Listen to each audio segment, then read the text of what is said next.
Harvick has taken the low line. Green flag's out, and we're racing again at Daytona.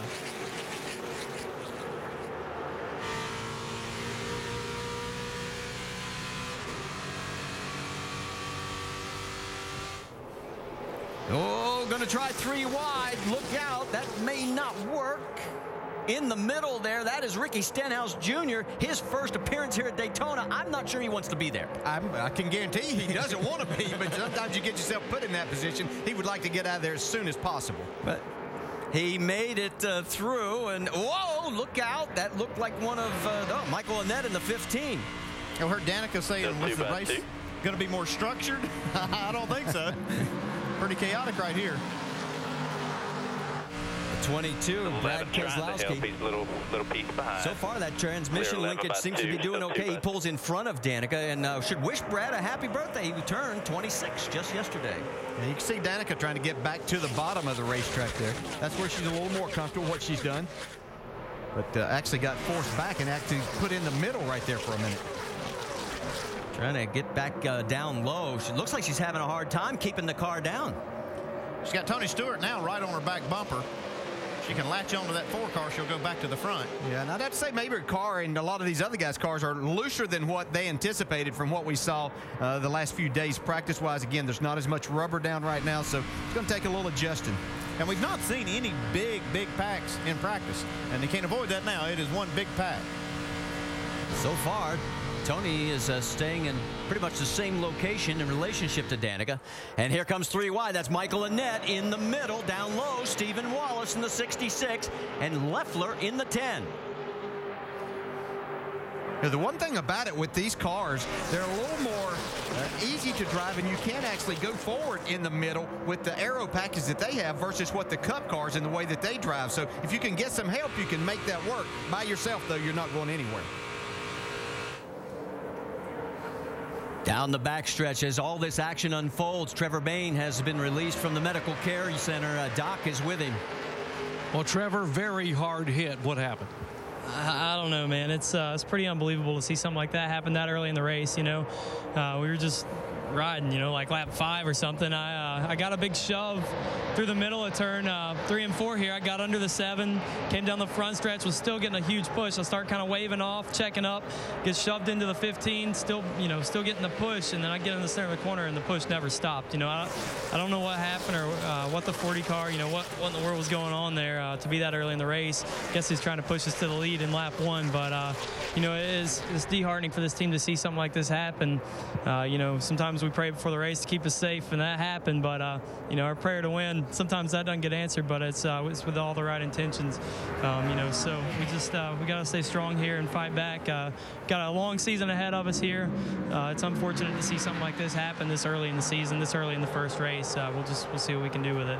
Very tough day for a talented young driver. Marty? Thanks, Doc. It is a tough break for the 18-year-old, but he's got many more great days ahead of him. Look at the top 5 here, folks, as they come through. They're trying to pull away from the group. It is Harvick, Earnhardt, Edwards, Logano, and in 5th, John West Townley in that Richard Childress car. Well, he's doing a great job up there. He started up front, he stayed up there. That Childress car has got good power. Yeah, they've always had good stuff here between their cars and the power that they make, and John West is doing a nice job right now. Coming down the backstretch, you can see that Danica Patrick has dropped back to 34th, and they said if the comfort level's not there, go ahead and do that. Get to that first pit stop and make changes on the car. We noticed that she was looking like she was hunting up the track.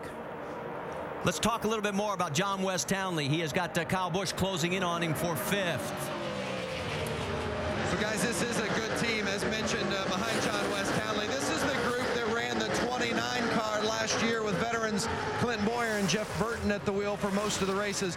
Quite a different challenge for crew chief Dan Deringhoff in this group, working with a young, inexperienced driver. But Deringhoff told me in the test sessions that they did, he was pleasantly surprised with the ability of John West Townley. He had 10 DNFs last year, and that was goal number 1, finish races. Be there at the end. So far, he's doing a nice job here in the early going. Well, he did a nice job last week also in the ARCA race. He came home 3rd in that event.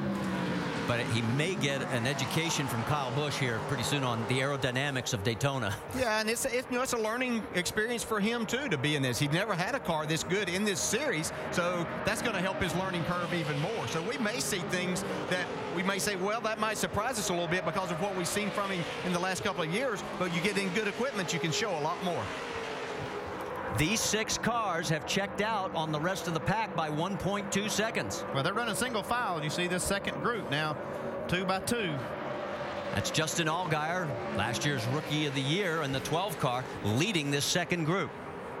I can promise you there are a lot of guys hollering on their radio of adjustments they're going to want because they just have not been in a pack and situation like this all week long. So now their cars are doing things differently than what they anticipated.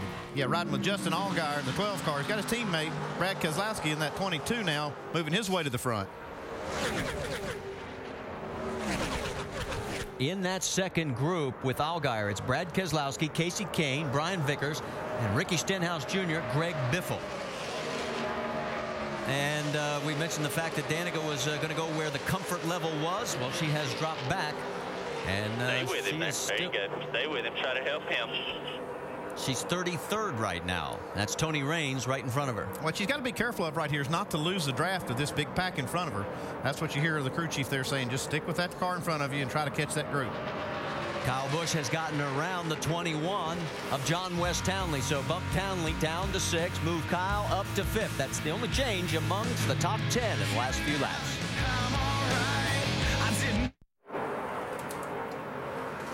Welcome back to the NASCAR Nationwide Series opener here at Daytona. Make sure to go to NASCAR.com for all your latest NASCAR information. You're looking down at the top 6, led by Kevin Harvick. Can tell you Michael McDowell during the break had to come back in. He lost a tire, did not bring out the caution, but he now finds himself 4 laps down. No starting parks so far. 4 cars either off or out. Bliss, Bain, Teague, and Chrissy Wallace. How about the guys who have dominated here? The last 8 February winners. 4 by Tony Stewart. Dale Earnhardt has 3. Kevin Harvick has 1. And here comes Tony. Remember, he started 32nd. He's now 11th. Junior 2nd. Harvick 1st. And about the rest of the others in this pack, let's check in with Dave Burns. Dale Earnhardt Jr. this week has been talking about how good this race car feels to him, how it's been turning, how it's been responding. And I asked Pops Yuri about it this morning. He said, well, you know what? Junior's never been in this car. This car has been raced by Brad Keselowski for 2 years, and we've been working on it. It's the best car in our fleet, and we think it's the best one we've ever built. The second best one is being run today by Danica Patrick, but this is a car that Junior's never been in, and he feels like can get him to victory lane. Jamie? And behind him is Carl Edwards. Before that last caution flag, Carl and Kevin Harvick had a close encounter. Carl came on the radio and said, man, he almost wrecked us across my hood. Guys, let's remember that for later in the race. Carl's car right now, okay, as he runs around 3rd. Marty? 117 combined Nationwide Series victories among the top 5 drivers right there in your picture. There is the second pack, and look for the number 4 of Tony Stewart. He is now leading that pack. Stewart has moved up to 7th. He is without a doubt the biggest mover, along with Paul Menard. They have each picked up 25 spots. Menard is a little bit further back still, but he also is coming. He has moved up to 17th position. Look for the 98, and you'll find him. See the tape on the nose there where he got in that little contact with Chrissy Wallace on the first lap. It's Michael Annett right in front of him. And Annett's been looking good all week here at Daytona. And just to give you an update there, you can see Danica is now 13 seconds behind. She started 15th, running in 33rd. As she's still a long way from going a lap down, but she has lost contact with that pack. Let's get more from Dave Burns. Marty, looking at the 98 car of Paul Menard, he was not one of the cars whose teams negotiated for points in the offseason so that he had something to fall back on in case it rained out qualifying. So when rain did come on Friday and qualifying was blocked out, Paul Menard was in a position to go home. Fortunately, team management got involved, did a little negotiating with some of the guys who maybe weren't going to run the whole race here today, and got Paul into this field. Remember, their plan is to run the entire season this year and to run Paul for the championship. So they had a lot at stake and a lot of reason to negotiate with some of the other teams.